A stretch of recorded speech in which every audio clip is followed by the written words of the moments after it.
Ma thématique sur laquelle je travaille pas mal, c'est tous les enjeux de soutenabilité, les liens avec l'ingénierie et puis la société. Cette interface qu'au quotidien, j'essaie de construire avec ce qu'on appelle souvent les sciences humaines. S'il y avait une vision ou d'un éventuel apport, je pense que c'est cette ouverture à d'autres formes de sciences. Les sciences humaines, ce qu'on appelle des fois un peu vulgairement les sciences molles par rapport à cette noblesse des sciences dures.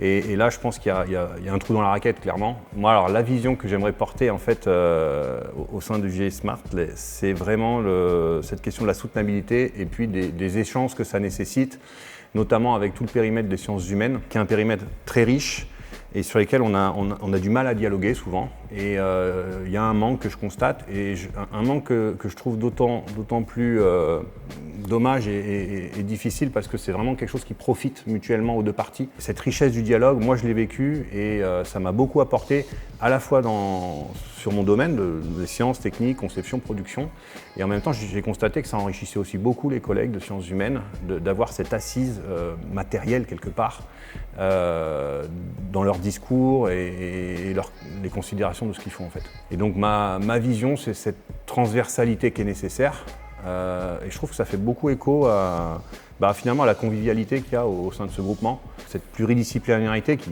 reste quand même centrée sur le domaine de sciences et techniques. Faudrait juste continuer de travailler ça et l'étendre un petit peu. Donc il y a vraiment toutes les qualités nécessaires pour juste aller un tout petit peu plus loin, quoi. Bon, l'avantage, c'est que globalement, on est entre scientifiques, des gens de raison, on va dire. Tout passe pas par la démonstration, ça passe aussi par de la sensibilité. Et en fait, justement, ce complément entre le côté scientifique, raison, et le côté sensible, qui est amené par cette convivialité, ces échanges, cet informel. En fait, moi, je trouve qu'il y a grosso modo un tiers du travail qui va se faire pendant les conférences, pendant les tables rondes, et 2 tiers qui va se faire dans l'informel, des échanges en dehors de ces temps, et tous ces petits temps transversaux pour cette thématique de la soutenabilité, en fait, elle manque de dialogue, cette thématique. Elle manque d'un dialogue qui soit pas forcément formalisé, mais qui soit animé de l'intérieur et récurrent et cohérent, et il faut toujours remettre le sujet sur la table en fait. Je ne sais pas si je suis la personne la mieux placée pour donner des conseils. En fait, j'ai plutôt envie, j'attends beaucoup d'eux qui me donnent des conseils. Je voudrais qu'ils oublient même la notion de mode opératoire, je voudrais qu'ils oublient la notion d'urgence. Je voudrais qu'ils oublient toutes ces injonctions qui, des fois on a tendance à opposer le monde d'avant et le monde d'après. Pour moi, c'est des injonctions qui relèvent du monde d'avant.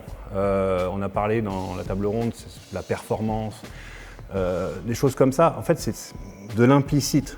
Je voudrais qu'ils aient tendance à oublier ça, puisqu'ils sont jeunes. Je voudrais qu'ils se posent la question de ce que c'est que cette jeunesse. Cette jeunesse, elle est pleine, en fait, elle est porteuse d'avenir. Je voudrais qu'on arrête un peu les discours trop pessimistes. Je veux pas qu'on oublie tout ça, c'est pas du tout l'idée, mais en fait, il y a tout un tas de valeurs qu'il faut construire. Il faut partir de ça. Ces valeurs, en partie, elles sont nouvelles. Alors pas nouvelles, oubliées, on va dire. Autour de la solidarité, du partage. Je reviens à ce que j'ai dit sur la transversalité, le dialogue, la prise de parole. Elle est difficile actuellement, et être jeune, c'est gueuler. Être jeune, c'est s'opposer. Être jeune, c'est affirmer des choses. Être jeune, c'est faire des erreurs. Et en fait, là, ce qu'on a besoin, c'est des gens qui font des erreurs.